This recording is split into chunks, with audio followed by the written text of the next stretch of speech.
John Henry, it's awesome to have you here. Like, it's you. I'm so into it.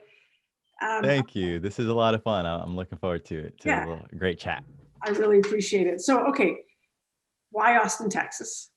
Austin, for a number of reasons. COVID has just completely accelerated the rate at which geographic proximity and concentration is irrelevant to a large degree. I do still think that big cities have a place, will always be a driver of economic prosperity. However, like a lot of folks, you start to scratch your head and say, hey, you reevaluate the ROI of spending a lot of cash on a tight space and in tight quarters. And I'm a born and bred New York. I love New York. Um, but yeah, I'm in a new chapter now. I'm growing a company that we hope to grow very large. We're looking for talent. So like cost of living is a big factor on, a living wage. And in New York City to pay a living wage, you're in the 130K plus mark versus in Austin, Texas, it's 70 to 90. And that makes a big difference kind of when you're operating at scale. Plus the food is nice. The food is great. I love Austin. It's a beautiful place. It's a weird place. I go every year for South by. And so like I led with all the like tactical reasons, but the actual reason is just I've never lived outside of like the East Coast and I'm looking forward to a big change. Yeah, that's awesome. I've never been. I was supposed to go to South by last year, then of course this year. Mm, So I'll mm. come and find. I'll come and knock on your door. Listen to some Yeah, please do. And having had a bit of contact with you prior and knowing that, you're a person with a big heart, you're going to love Austin. It's just everyone's super nice. And if you love brisket, you'll love Austin. oh, yeah, And there's a lot of outdoorsiness too, which is a big draw for me as well. that's awesome. That's so good. You know what? I mean, it's so funny because we were just saying like you interviewed me and now it's reversed, which I love. And I just want to know like what turns you on? Like what lights you up? What makes that smile hmm glow from the inside out, as as corny as that may sound. Yeah, no, it's a good question. I mean, I like that because it's deeper than, hey, what do you do? Because these days we do so many things. But for me, um, I have ended up discovering through various ventures and past professional lives that I really view entrepreneurship as the great equalizer. I view it as I came from, relatively speaking, in the States, a much lower income setting. We grew up below the poverty line. I'm the youngest of four, so there were six of us growing up in a one-bedroom apartment in New York City. My mom and dad together made below 30,000. Um, and my mom was a custodian. My pops was a presser and a dry cleaner. A lot of love in the household. It's just tight, physically and economically. And I think that instilled a love for me of taking agency. I think that every once in a while you can take what might be perceived as a bad hand and use it to groom the better qualities in you and initiate agency. And that could be done through a number of outlets. Like my brother has pursued film and he really uses the arts as his outlet. And I've fallen in love with using entrepreneurship as an outlet, not only to improve my personal circumstance, but it's especially more powerful when you can lead with mission as well. And my last three endeavors have all had mission at the forefront, and mission unlocks all kinds of doors that profit cannot. And so these days, that is definitely what lights me up. I've done it now with my current company in Loop, and I did it prior at Harlem Capital, and I did it before when I had a non-for-profit incubator. Um, and I just believe in having a mission that's so heart driven and infused that like it mobilizes people. Yeah. And it makes people want to work for you and invest in you, and customers want to buy from you. And then you can hire more and just unlock a lot of liquidity in communities that maybe otherwise haven't had exposure to that.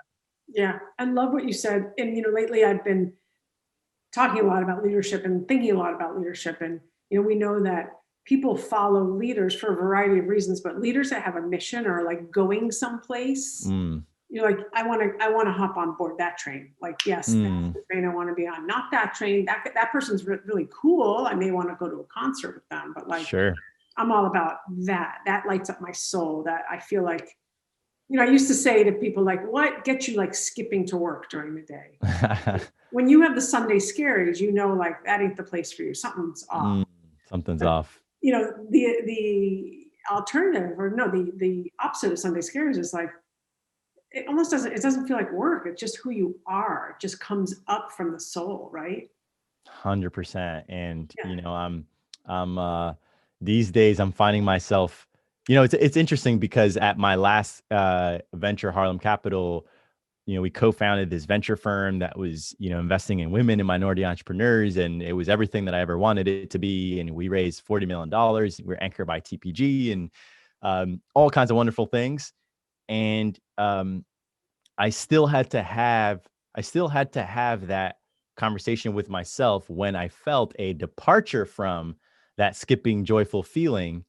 And so, it's interesting because you can be in a place where on paper and theoretically you're doing what you want to be doing, but if it's not eliciting that experiential joy and exuberance, then it's a good opportunity to question your underlying assumptions and say, okay, might this be a good moment to switch it up, even though it is scary to leave something that you've worked hard to build or whatever.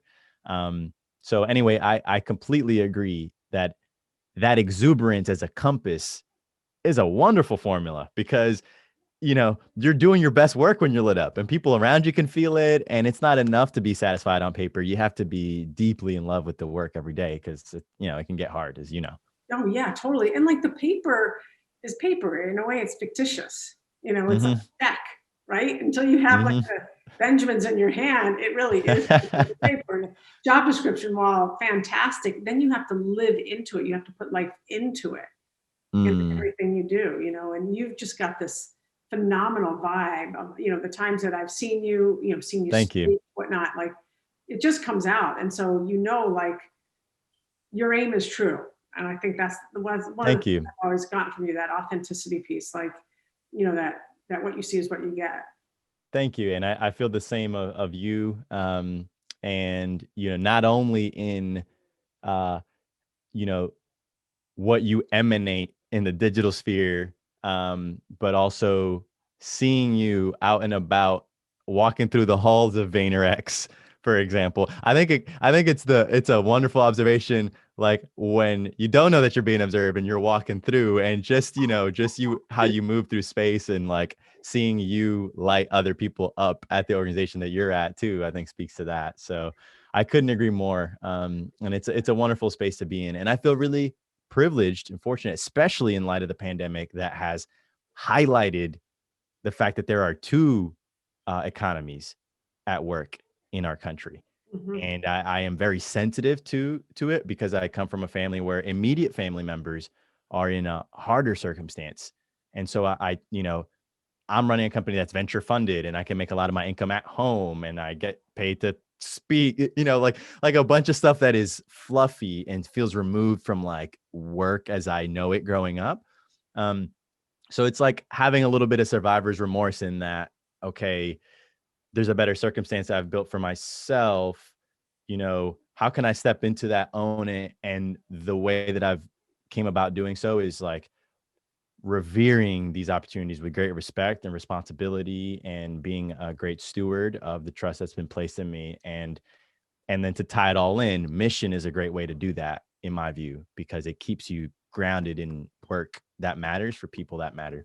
Yeah, totally. And I think even in the little that you mentioned about like growing up, like there's a lot of love in the house, but really, had to seriously look at some pennies and put those together to get some food on the table. Hmm. There's resilience in that, and there's so much that can be birthed out of resilience. And you've chosen a path to, yes, of course, it makes your situation a little bit different, a lot of it different than some of your family members and some of the people that you see and help. Sure.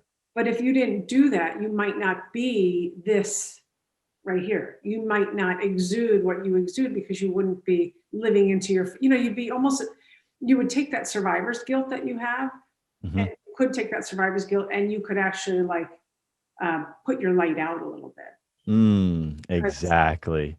And then you wouldn't be Hmm. doing this universe any good. Man, that is beautifully put.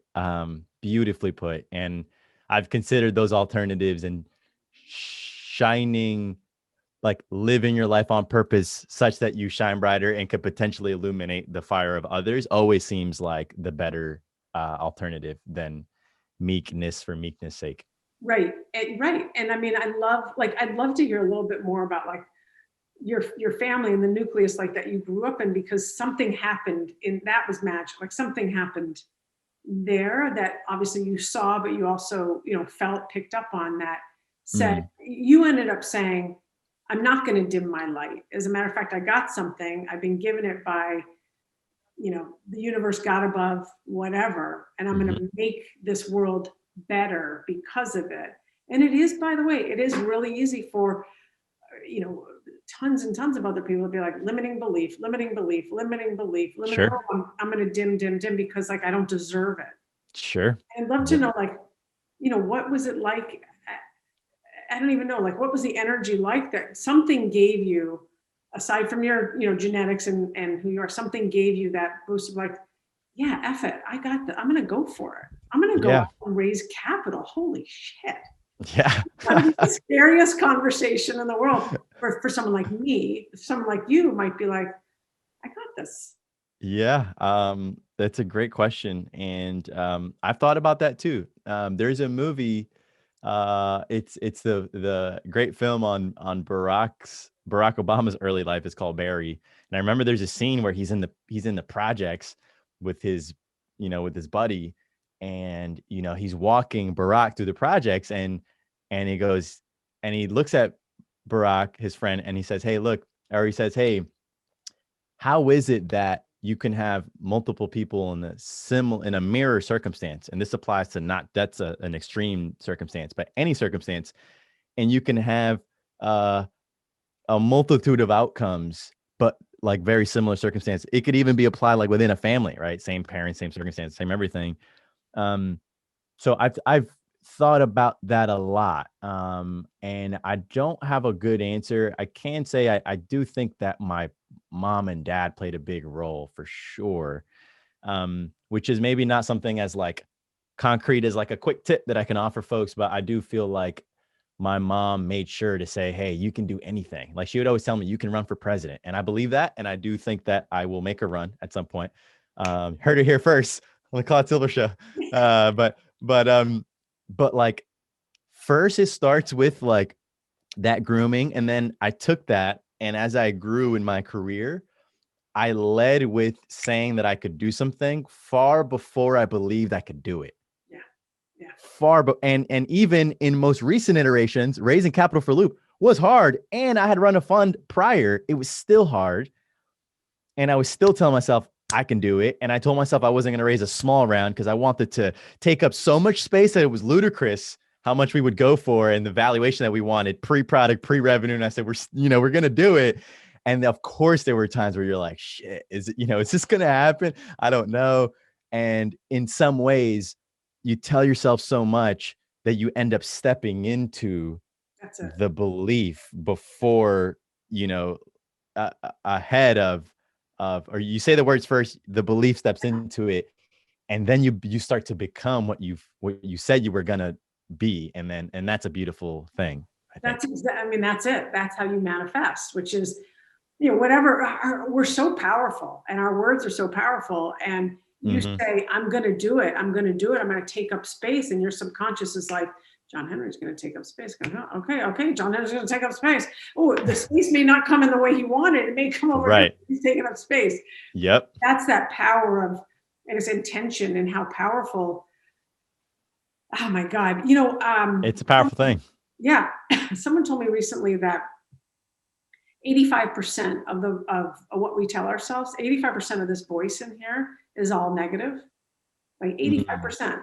And out of that 85%, 90% is repeat, repeat, repeat. Right. And what I like, and if we like, put a microscope in on your neurons in there and went into your right and left hemisphere, we might see like, I don't know, maybe only 5% is negative because you've been able to, you're just wired that way, or you're like the little engine that could, Mm. and that, And mhm. for people that see you, like that's gotta be, I imagine not only is it great to just step into you and you have so much humility, which I love about you, and you're a giver, like you Thank are you. about making this world better, and certainly for undernourished populations, I'll just say. Mhm. But for those people out there that are like, this guy can do it, maybe I can do it, Yeah. do it. Yeah. And what a beautiful, you know, what legacy, what a beautiful way to walk through this world. You may not even know that, but I can guarantee you that there are people that are probably like, that guy, shit, he did that. Sure. Yeah. And I take pride um in so before I was ever an entrepreneur or anything, I was a doorman, Yeah. and I dropped out of school, and I was going to community college anyway, and I was, working this entry level job, and I remember I would um, justify anytime I saw someone was successful. I was working at quite an affluent building on Wall Street, 75 Wall Street. And then later in Brooklyn, 184 Camp. And anytime I would see anyone that was successful, I'd say, well, yeah, they went to school, or yeah, they come from this place or that place. And it wasn't until I met someone that had like that, he spent time in prison, 19 years, and he came out and he still was able to do his thing. And he said, what excuse do you have? And it just like rattled me. Chills. And so I I love that I get to now take advantage of modern mediums that I've built a craft in, competencies in, largely due to some of the early work that I caught from Gary many years ago, got into it, became a practitioner. Now I have my own competencies and point of view that I can spread. But the cool thing is, you know, I feel like we're meant to reach. When you lean into like your own story, you're going to reach who you're meant to reach that maybe other people are not specifically well equipped to reach. And so, not having, like, coming from where I come from and not having a degree and what have you, like it enables me to resonate with people that can relate to that. And to your point, yeah, I do think it helps pump people up. And yeah, there's a lot there. There's definitely a lot there.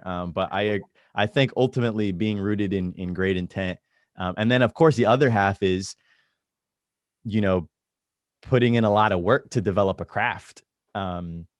Is a big one too. And yeah, I think, for example, like talk about someone shining bright and illuminating. Me seeing Gary, uh, it was so clear to me when I came across Gary in 2014, point to content being the way. It just like clicked for me, and all I needed to see was one piece of content that enabled me to say, okay, I got to do this. And then that enabled me to go out there, do my thing. And who knows what content you or I have put out Right. that have nurtured someone to say, I gotta do whatever that thing is for them. So Yeah, it's kind of a cool hub and spoke. it is, because then, yeah, exactly. You've taken a piece of Gary's playbook. I obviously have taken a piece. You created the JH. I've created the CHO, CAS, Yeah. and there's a Yeah. lot of other, yeah. I mean, it, so I want to go back to the doorman piece because I'm fascinated. By the way, like I believe, while I've never been a doorman, I would be a doorman if I had to, a doorwoman, absolutely. Sure. I always say like the things I can go back to if I need to is like I can go bartend, I can wait tables any day of the week, I can be a barista. These are things like it's Mhm. good to know what you could do if you need to, right? Sure. Sure. Like the doorman, I mean, I imagine you were in the uniform. Yeah. As in a uniform, suit Well, and tie. what, I mean, that's a whole different, I believe in hospitality in a massive, Yeah. like Same. that's, that takes service and hospitality to a very different level. Like, can you Hmm. walk me through like what that was like, day one and day 100, like when you put the cap on and whatever else, and hi, so forth and so on, and how you do, nice to see Yep. you. Like what That's exactly what it was. Opening that door, smiling, hey, how you doing? Greeting. And cool. yeah, I took it. Yeah. And I took it up. I was working a bunch of odd end jobs. I was a leather coat salesman. I was a bag boy at a dry cleaner. I tried to do MLM, like multi-level marketing thing. And I loved the doorman gig. For practical reasons, I was suited. Yeah. So there's some esteem in that. And then I found it interesting to be interfacing with so many people from so many different backgrounds and paths. And it was certainly a little intimidating, but nothing like just being in the lion's den. And I quickly realized that there were other doormen that had been there years Yeah. that would not even go through the effort of memorizing the residents' names, for example. And so I learned that building genuine depth with someone, I learned that you can take a situation and get out of it what you decide to activate within that situation. So there were doormen that were there for a lot longer that would just go and occupy time and space. Mhm. It's not enough to get out of a situation. So you can take that same circumstance, time and space, and if you put a little love in it, you can get out so much more than the value that was prescribed to you, which was X dollars an hour. Um, and so that taught me to just show up with big heart to any situation. And you might be surprised what nurturing that depth can yield um, for you. And yeah, that's so anyway, so that was like conceptually, but practically it was like opening the door. I was working the grave shift. So I was there from 11 p.m. to 7 a.m. You saw it all. Terrible shift. You saw it Um, all right there. Oh my God. Yeah. That's when people came home and you could see who was stumbling drunk and stuff like that. And which is of course fine. But I remember I thought I wanted to be a finance person. And there was a resident who was a VP at a big bank, and he came home with someone, and she told me, "Hey, you never want to be like this guy. Trust me." And Wow. that was a powerful, powerful moment for me, where I realized it's not I stopped chasing resumes in that moment. Yeah. And I started mapping towards whom out there makes me feel good. Yeah. And I use that as a compass for a blueprint that I wanted to emulate. Right. And that's actually when I discovered that I did want to be an entrepreneur, because I love the artists, a little too wonky for me. I like the finance guys, a little too buttoned up and in the matrix for me. But then there was a certain persona that was like free. I felt that they were free, but I felt that they were sharp. And I felt that they were living in their purpose. And I came to later put the word to it. And that was entrepreneur. Yeah. And that's when I knew I wanted to do that. So yeah, the doorman thing, opening up doors for people helped open up doors for me for sure. Yeah, literally, that's like the title of your book, one of your many books. That's I considered it. Yeah. that is so wild. And I was thinking about the other doormen that had been there, who were punching in, punching out, been there for years and years and didn't really make anything.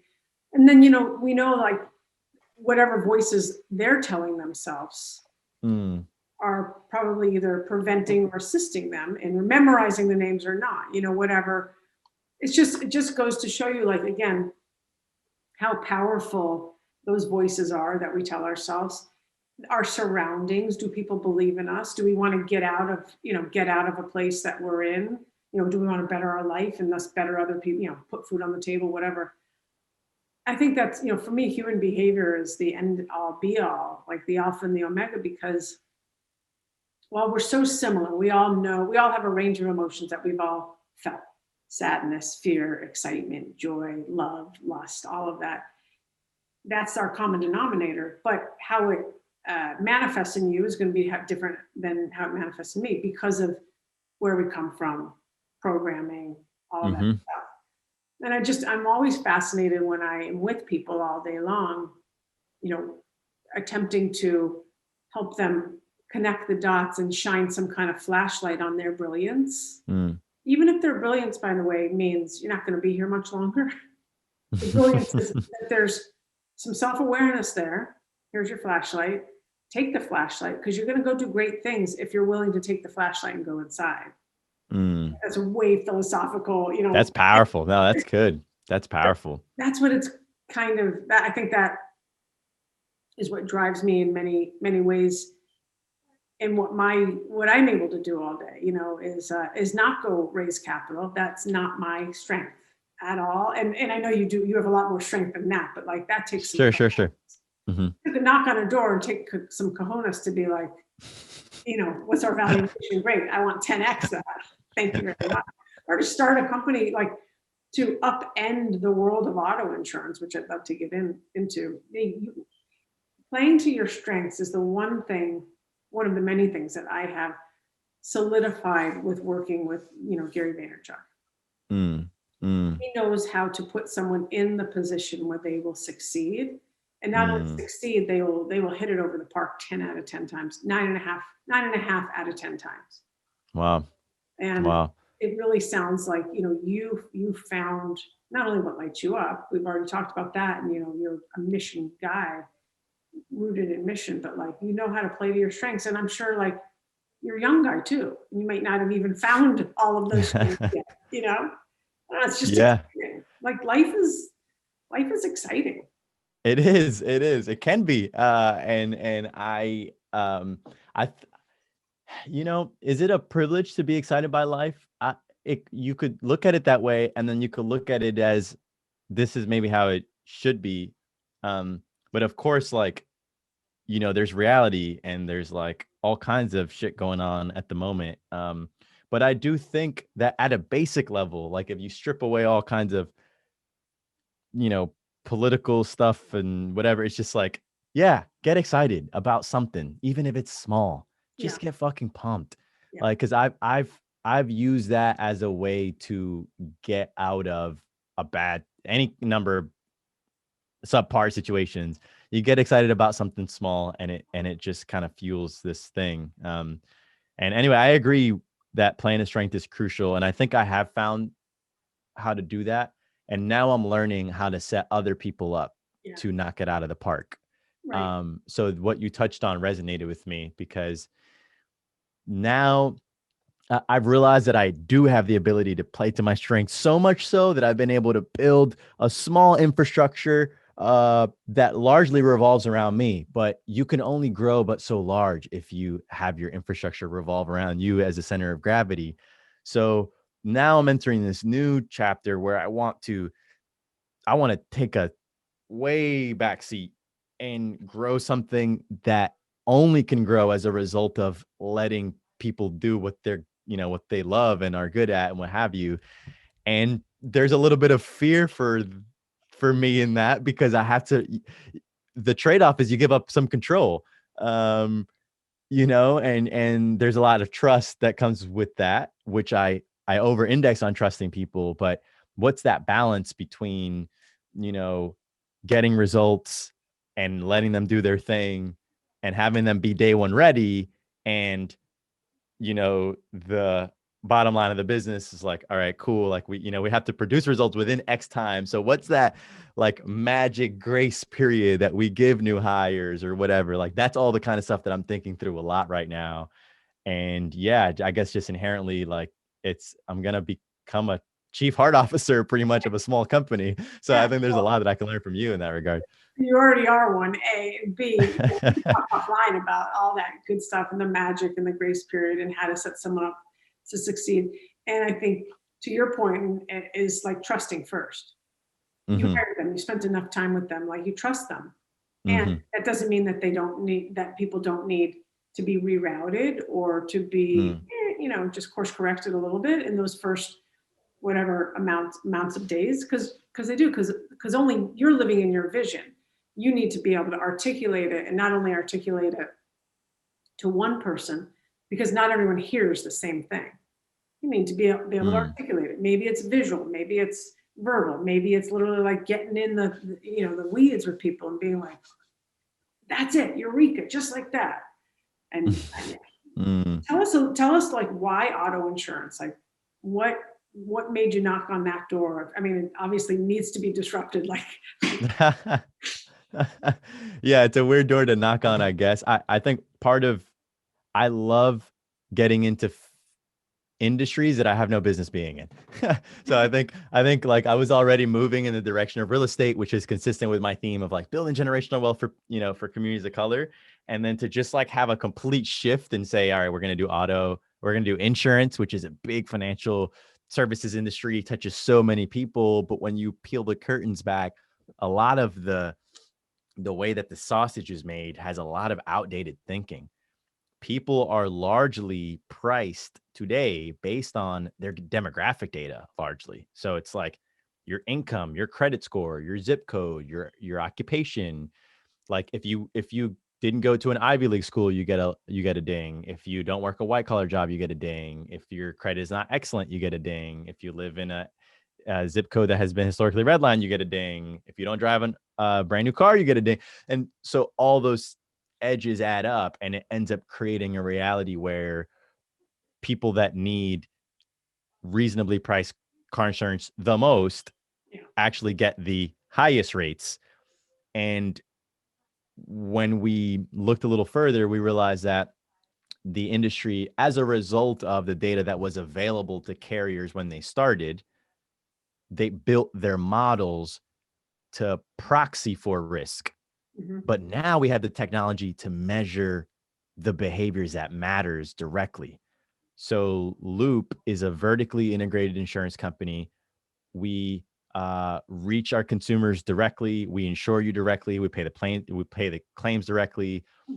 And instead of, it's not a digital brokerage where we like have a cool tech layer, but then we sell State Farm. We decided to do the whole damn thing. I wanted to think so big that we had no business doing this. Daunting, operationally gritty, very complex. But we have this really cool technology that allows us to understand we can quantify road risk. So we know which roads are dangerous.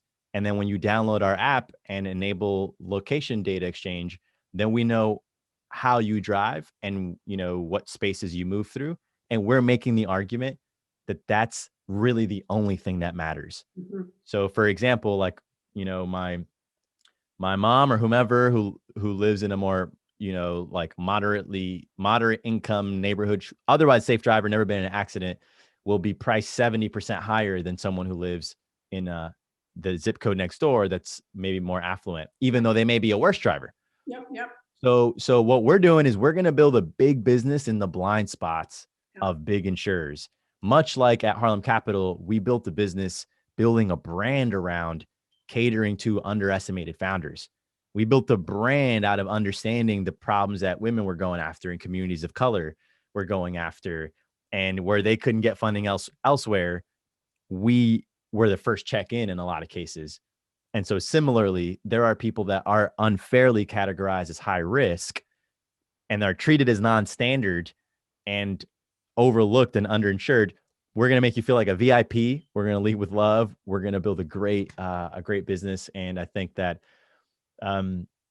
it's just going to be awesome. Just like imagine an insurer that like actively loves you and sends you a Starbucks gift card if you drive well, things like that. I'm really excited. So that's what Loop is. And I'm very energized by this mission. I love it. It's so great. And it's really, I think it leads us, the door I want to open next is the door that we've already opened, which is really this door of what's going on, it's inclusivity, it's inequality, it's racism, it's where we find ourselves today, which is not pretty, but it is where we are. And I think back to what you just said a moment ago, which was life can be exciting. And is it that you said something that will stay with me for quite some time? Am I entitled because I think life isn't exciting? That was really, I thought, really powerful, by the way. It'll stay with me for quite some time. And I think the way I digested that inside is that I think excitement looks different for each and every person. But we Sure. are in a day and age that we have seen certainly people in our nation and people that we love, look apart, basically. Yeah. And to that point, I feel like the George Floyd inspired events, like to see that moment in the summer of 2020, for me, made me realize that that up until that point, I always felt it was someone else's responsibility to address these structural issues that are not going away passively. They can't. It's so embedded that it must take intentional rewiring of the system or creating new systems and structures. Um, and there's a lot of ways in which folks can go and have impact. I've been really proud of my friends that have been politically activated and mobilized the vote and stuff like that. Um, and this is large in part what inspired me to take on something like insurance, um, because it's a really non-sexy, daunting, kind of boring space. But I mean, these systems are I mean, they're colossal. Like when you look at insurance, you look at banking, you look at media, the business that you guys are in, all the like these systems at a macro largely, like, media shapes people's perception of themselves, and so it's really important to have advocates at high levels, like where you guys are, to do your best so that, whatever tone you set at the top makes its way through the plumbing Yeah. and affects people in a responsible way. And same thing with insurance, something that people largely don't think about. The rules have been set by people that were not considering you, and so the output is not gonna consider you, and it goes down the line, and it takes a structural overhaul. Um, and I thank 2020 Yeah. in a way for making the truth blunt.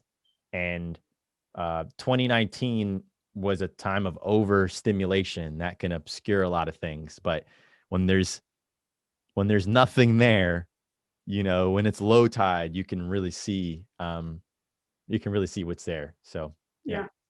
Yeah. 1,000%. One of the things that we've been doing at Vayner's, I've been hunting high and low for a chief diversity officer, and Mm, I think we found that person. Gary's going to meet her, and gosh, I probably met 40 people by now. Uh, highly wow. qualified people coming from this and that, whatever, and writing and rewriting the job description, and rewriting the job description, and asking Mm, people like, what would they do? And it's been wild because you don't know what you don't know. You just know that it's fucked up. hmm. And we right after the murder of George Floyd and the riots happened that next weekday, I started something called Courageous Conversations at work, where and this was primarily for our Black and brown communities. And it's me, and it's our communities. I don't have a lot of answers. My what I wanted to do is provide a safe space and hold space for really emotional conversations and just emotion, which you can imagine was a lot, and especially like, what are you going to do about it? Like, what are our numbers? What's the transparency like? Do we pay equally? All fair questions across the board. Mm, And a very, very humbling thing happened to me, similar to the statement you just made about excitement and entitlement. Um, One of our employees who had been with Vayner for years, 8 years, maybe 9 years, Black woman, Dominican Black woman, consider herself Black, um, said in this meeting, Claude, I've never been able to bring my whole self to work. She said, I've never been able to bring my whole self to work. And I wow. worked with her, like she's mano a mano, like, we're friends at this point, right?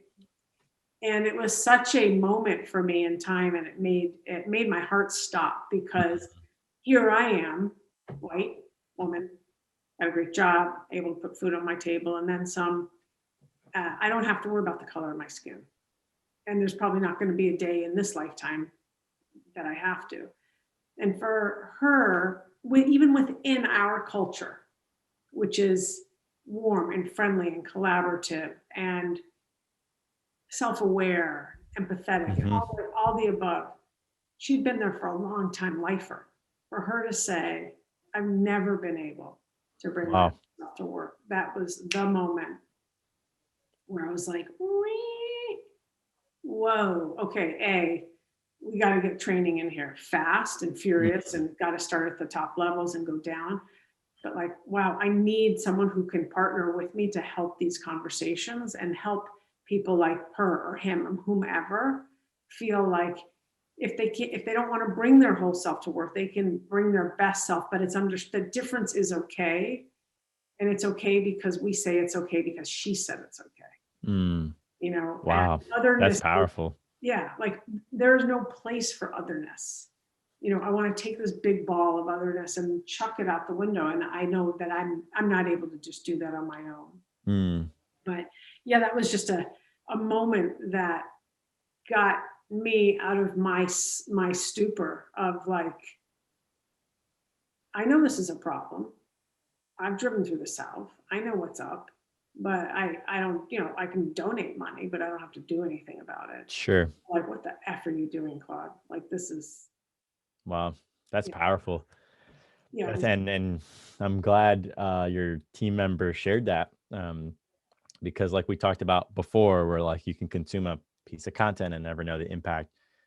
I'm glad that that line was said because you were in a space to receive it and you did. And then kudos to you for activating it and turning it into a role and a hire that could now, yeah, have a big impact on a lot of people's day to day, hopefully, and how they feel and show up. And of course, it's good for business long term. It's also just good for people. So I think that that's great. It's powerful. Yeah. And, Gary obviously is like biggest advocate. So yeah, anyway, to be continued. I'll tell you how that goes when we.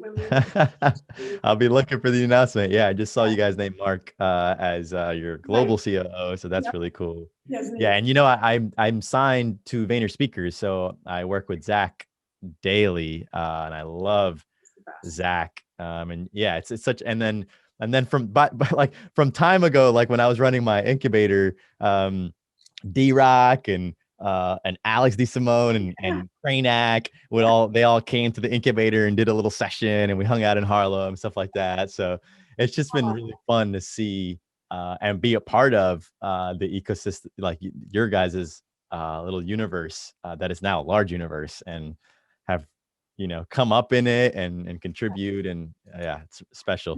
And like the DNA is still the same, 11 and a half years in, it's 100%. You can feel it. Yeah. And that's why for me, it's the greatest place that I've ever worked. And I want to ensure that this is the greatest career decision for anyone to make. Because the great thing about working with Gary and being independent is that almost everything is fixable. There's a remedy or solution for everything, and it will always come down to heart. Always. And it's been remarkable just to watch the conversations that I'm in, even real crusty ones, that at the end of the day, like, we go to what matters. And that's the people. And yes, of course, bottom and top line, the people 10 out of 10 times, So. Wow. I'm this conversation is so timely for me because, I've been a founder before, but this is the first time I really feel like a CEO. I have a co-CEO. And it's the first time I feel like I'm 28 now. I just turned 28, and I've been doing this since I was 18.